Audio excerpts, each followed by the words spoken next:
पितृदोष है, ये आपको कैसे मालूम पड़ेगा?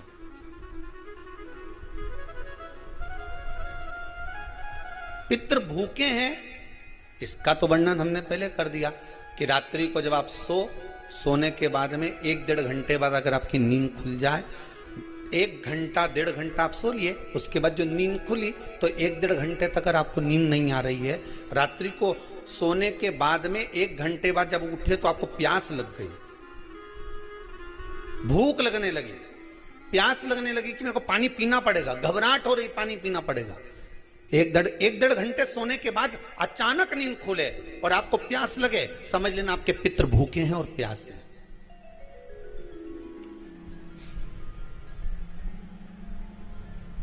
वो भूखे और प्यासे हैं, उनको जल की जरूरत है।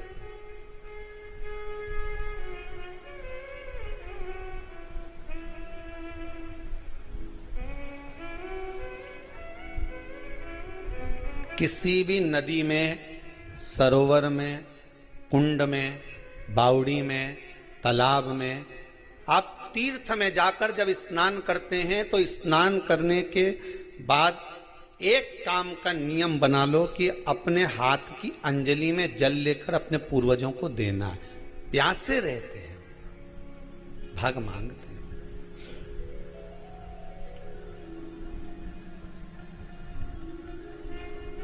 भाग प्राप्त करना। 3 वृक्ष पितरों के तुल्य हैं।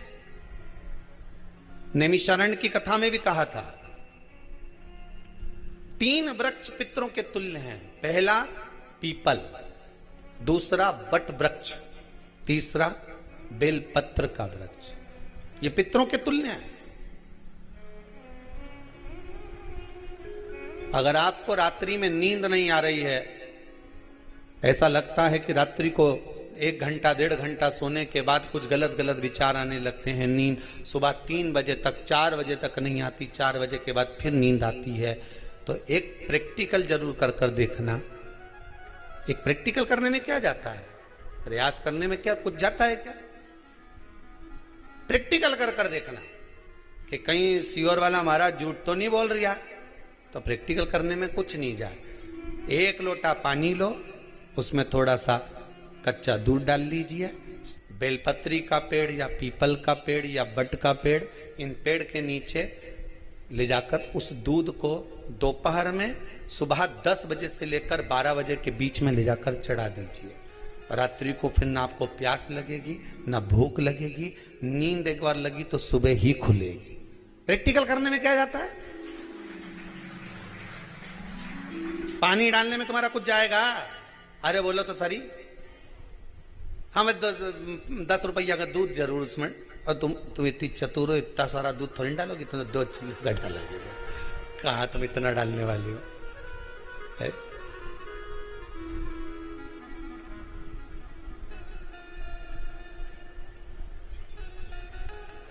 कहा बहुत चतुर चतुर लोग हो रहे संसार में हो।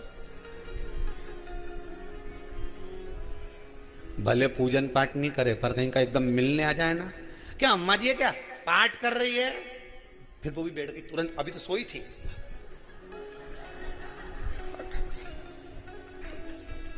तुरंत।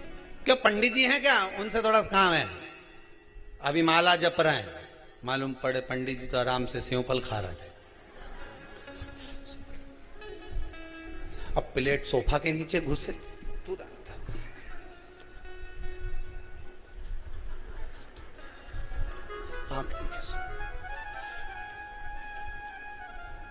प्रैक्टिकल करने में क्या जाता है, कुछ भी नहीं बिगड़ेगा। ये तो बस जल डालोगे तुम्हारा ही कुछ अच्छा हो सकता है, बाबा की कृपा है।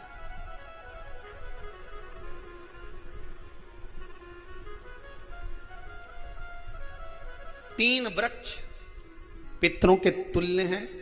पहला जम के बोलिए पीपल, दूसरा बट वृक्ष, तीसरा बेलपत्री का वृक्ष। 3 पीपल के वृक्ष में 52,000 ब्राह्मण एक साथ निवास करते हैं, इसलिए पितृतुल्य है। बट वृक्ष ब्रह्मा जी के मस्तक से बना, इसलिए पितृतुल्य है। और बेलपत्री का वृक्ष माता पार्वती जी के अश्रु से बना। जब आंसू गिरे थे माता जगत जननी जगदम्बा पार्वती के, उस समय पर पितृलोक में हलचल उत्पन्न हो गई थी। हमारी नातिन की आंख में आंसू कैसे आ गए? मैनावती की पुत्री है,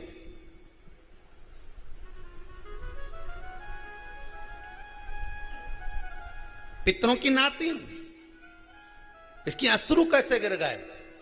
पार्वती जी ने कहा ये आंसू नहीं, मेरा पुण्य भाग प्रकट करती हूं बेलपत्री के रूप में। तो पितरों ने वर दिया था कि ये बेलपत्री का वृक्ष हमारा आशीर्वाद है, इसके नीचे अगर कोई दीप लगाता है, शिव को स्पर्श कर चढ़ाता है, उसके पितरों की शांति होगी। हम स्वयं उसको आशीर्वाद देने के लिए पधारेंगे। बेलपत्र का वृक्ष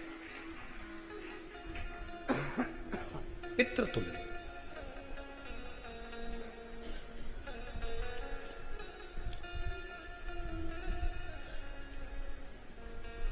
तो रात्रि को अगर भूख लग रही है, प्यास लग रही है, तो पितृदोष है। दूसरा पितृदोष का लक्षण बताया, घर में कोई शुभ कार्य ना हो, वंश की वृद्धि ना हो। 1 रुपये कमाओ, 1.25 रुपये खर्च हो रहे हैं, पैसा 10 जगह से कमाई आ रही है पर घर में टिक नहीं पा रही है, आया गया, पितृदोष है। जरा सी कटोरी पड़ी है, उसके पीछे विवाद चालू हो जाए, पानी ढुल गया उसके पीछे विवाद हो जाए, या छोटी छोटी बात में घर में क्लेश मचा हुआ है, पितृदोष है। समझ लो हमारे पूर्वज हमसे खुश नहीं है, प्रसन्न नहीं।